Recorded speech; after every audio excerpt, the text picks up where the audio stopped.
Good evening again. Time for Friday Focus. Let's get on it. So, as Andrew Montague requested, he wanted some compositional technique videos and instructions, stuff like that. So I come down, very popular time of the year for bluebells. I've come down to a very popular, equally popular location, Pamphill in Dorset. It's a stunning place to visit when the bluebells are out. I'll just give you a show of what it looks like. Stunning, really full on carpeted with bluebells. Sun's just starting to go down over there, so we're getting into the golden hour now. It's a bit, sorry.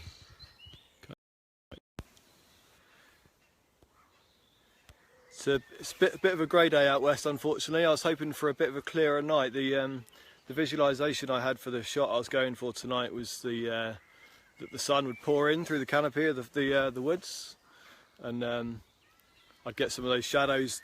The trees would cast the shadows and really give some drama to the shot. That visualisation is really important when you're a photographer, whether it's landscapes, portraiture, advertising, commercial, anything like that, really.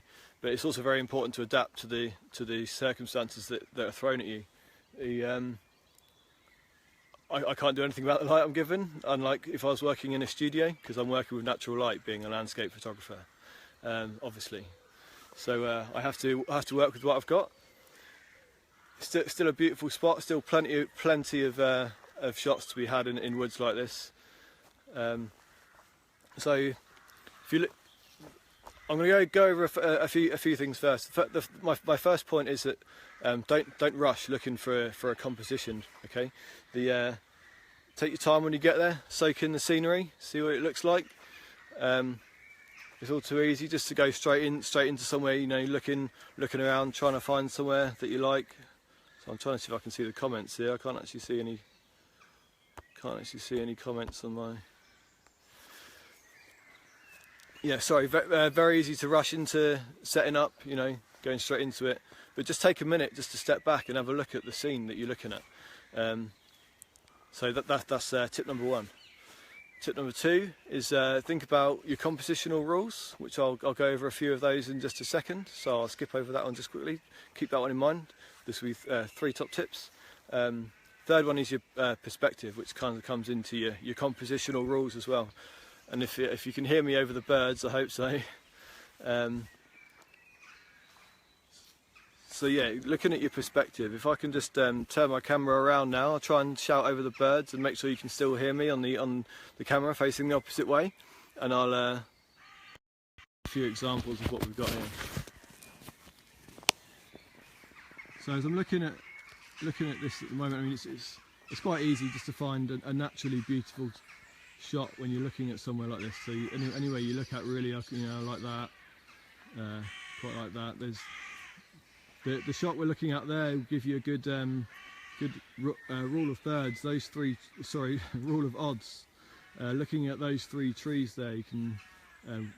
The rule of odds is that the human brain will automatically look in between the middle of an object, the middle of 2 objects. So if there's nothing there, your composition falls apart. In this case, we've got a tree there. We've also got this. I can hold my camera without my fingers getting in the way. This here, a nice, subtle, quite lead-in line into the photo. It takes you through the photo. One of the challenges as a photographer is bringing a 2-dimensional format and making it 3-dimensional to the viewer, and really immersing the viewer into the photo and helping the viewer to feel like they're there in the scene. So. Going back to perspective, if I was to hold it kind of up here, see how that can change, bring the trees in a bit more. Well, I can come down here, and I don't think this perspective works particularly well because you're not really making the most of the bluebells that are in the scene. So if I stand up a bit, there you go. I do also quite like that as well. You can kind of see a lot more of the bluebells. I'm quite high there. I'm over my head height, so it's difficult. So yeah, rule of odds, good one there, and lead in lines. I often do this myself with my phone when I arrive somewhere. Like I said about taking your time when you get to somewhere. Don't necessarily automatically reach for your camera straight away. Get your phone out, turn the camera on, and just have a look through. There's a lovely line coming through this photo again here. Look, all the way through.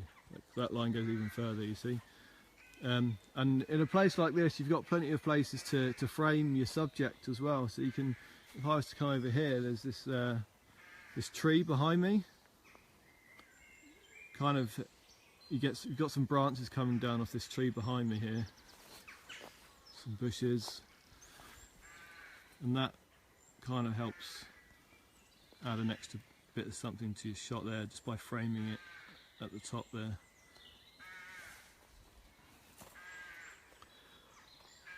So I'm losing a bit of the light now, so I'm going to get on and take my shot. I'll probably get a few shots while I'm here, so keep an eye out on my page later on. They'll be up.